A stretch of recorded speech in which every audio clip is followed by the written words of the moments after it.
ابھی ٹائم جو بچا ہے اس میں تقریباً آپ جو بات کر رہے ہیں اس میں آپ اگست کی بات کر رہے ہیں، جو حکومت کا جو ٹینیور کمپلیٹ ہونے کی بات کر رہے ہیں وہ اکتوبر کی بات کر رہے ہیں، تو اس میں کوئی زیادہ ڈیفرنس نہیں ہے، لیکن آپ حکومت کو پریس کرنے کی کیا وجہ ہے اس کی؟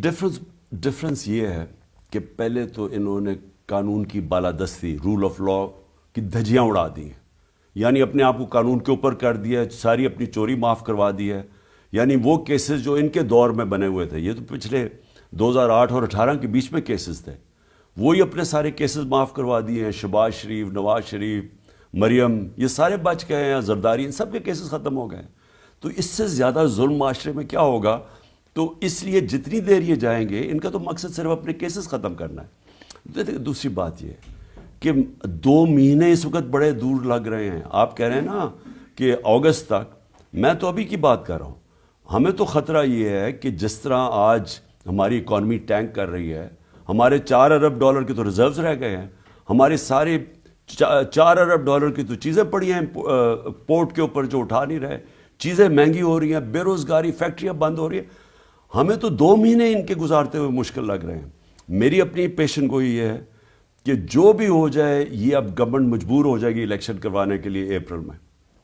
ایک جو عام رائے پائی جاتی ہے کہ آپ کی جو اپریل سے لے کے اب تک جو مسلسل جو الیکشن کی طرح کی مہم چل رہی ہے، جو آپ لوگوں کو الیکشن کی طرح کا ایک ماحول بنا کے رکھا ہوا آپ نے، اس میں یہ لگ رہا ہے کہ پولیٹیکل انسٹیبلٹی کی وجہ سے وہ حکومت کوئی معاشی طور پہ کوئی فیصلہ نہیں کر پا رہی، اور یہ بہت زیادہ کرائسس کو ایڈ کر رہا ہے معاشی طور پہ۔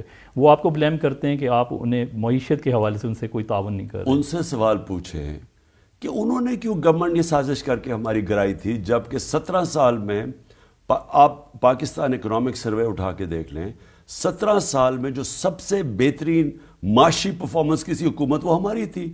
تو ہم کون سی کوئی غلطی کر رہے تھے جو انہوں نے سازش کر کے ایک آرمی چیف کے ساتھ مل کے گورنمنٹ گرائی ہے، اور اس کے بعد ان سے سنبھالی نہیں گئی۔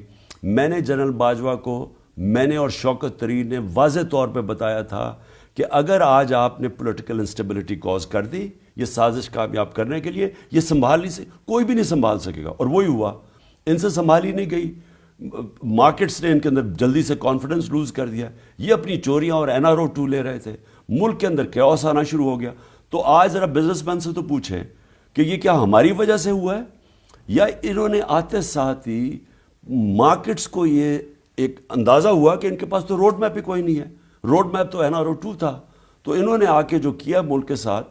میں تو سوال یہ پوچھتا ہوں کہ جو جنرل باجوہ نے ان کے ساتھ مل کے کیا ہے، دشمن بھی نہ پاکستان سے کرتا۔ آج اٹھا کے دیکھ لے کہ اپریل میں پاکستان کدھر کھڑا تھا، آج کدھر کھڑا ہے۔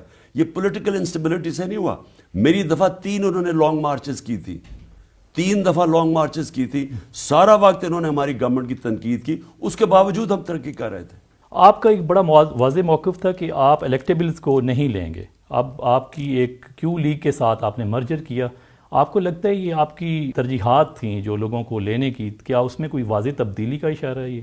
دیکھیں کیو لیگ جس طرح ہمارے ساتھ کھڑی ہوئی نا آخر میں، اب دیکھیں چودھری پرویز الہی چیف منسٹر تھے، پورا ان کے اوپر زور لگایا گیا، اور اسٹیبلشمنٹ نے ان کے اوپر زور لگایا کہ یا تو وہ جوائن کر جائیں نون لیگ اور ادھر سے چیف منسٹر بن جائیں، اور یا انہوں نے کہا کہ اب وہ چیف منسٹرشپ نہ چھوڑیں، کیونکہ ہم نے فیصلہ کیا تھا کہ ہم اسمبلیوں کو تحلیل کریں گے۔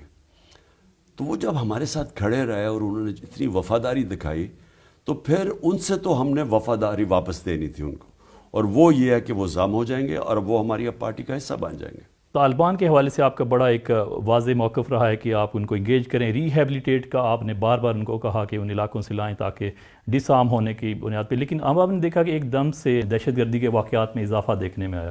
تو کیا آپ کی ری ہیبلیٹیشن پالیسی جو تھی، کیا وہ آپ اس پہ نظر ثانی کریں گے کہ آپ کو لگتا ہے کہ وہ صحیح نہیں تھی؟ دیکھیں ایسا نہیں ہوا، جیسی افغانستان میں رجیم چینج ہوئی تو افغانستان میں جو TTP بیٹھی ہوئی تھی، افغان گورنمنٹ نے انہوں نے کہا کہ اب پاکستان واپس جاؤ۔